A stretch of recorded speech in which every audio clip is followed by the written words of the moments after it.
যেই খাবার খেলে হার্ট অ্যাটাক হয় সেগুলো কি কি? সয়াবিন তেল, rice bran oil, sunflower oil. Excellent. কে বললো রে কথাটা? Thank you, you are right. কারণ কি, অনেকে সানফ্লাওয়ারকে হার্টে হেলদি মনে করে, মিথ্যা কথা। আমরা চাই না আপনি হার্ট অ্যাটাক করেন, বিলিভ মি। তাহলে হার্ট অ্যাটাক থেকে বাঁচতে হলে কি কি করণীয়, আসেন এটা নিয়ে কথা বলি। আপনারা আমার কাছে আসছেন, আমি যে তথ্য দিব এর বাইরে কিছু বিশ্বাস করার দরকার নেই, আর উপকার আপনি পাবেন এই বিশ্বাসটা খালি রাখেন।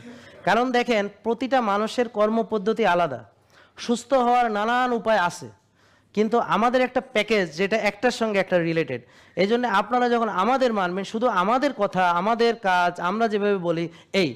আর আরেক দল আছে, সে শুধু শাকসবজি খেয়ে বাইসে থাকবে, ওদের ব্যাপার আলাদা, ভেগান, ওটা আলাদা। হ্যাঁ, এটাতে যদি ভালো থাকে থাকুক, আমার কোনো আপত্তি নেই। আমার কথা বুঝতে পারছেন? আমার কোনো আপত্তি নেই, কিন্তু আমাদের প্যাকেজটা ভিন্ন। কারণ আমি জানি প্রোটিনের উপকারিতা কি কি, আমি জানি অ্যানিম্যাল প্রোটিন কি কি আমাদের কাজে লাগে, কোএনজাইম কিউটেন কোথা থেকে আসে, লিবোকার্নিটিন কোথা থেকে আসে, আমার আয়রন, হিম, প্রোটিন, কতগুলো জিনিস আছে। তো এগুলো নিয়ে আমরা গবেষণা করে, এবং যারা যেমন ধরেন শক্তিধর মানুষের ভিতরে সারা বিশ্বে, পায়ের শক্তিতে সারা বিশ্বের ভিতরে 1 নম্বর, তার নাম জানেন আপনারা? সে কোন দেশের লোক তা কি জানেন? আপনি তো জানেন, কিন্তু আর কেউ জানেন না। হ্যাঁ, ম্যাক ইউরি, ওনার নাম হচ্ছে ম্যাক ইউরি।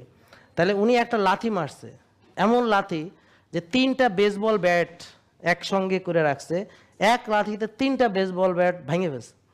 এবং পৃথিবীতে যে রেকর্ড করছে, গিনিস ওয়ার্ল্ড রেকর্ড, ওনার নামটা দেখে আসেন, গিনিস ওয়ার্ল্ড রেকর্ড, এইটা এখন পর্যন্ত কেউ ভাঙতে পারে নাই। তাহলে পৃথিবীর মধ্যে উনি সবচেয়ে পায়ের শক্তিতে সেরাতে। কি খায়? প্রোটিন। কি খায়? প্রোটিন। ব্যাপারটা বুঝতে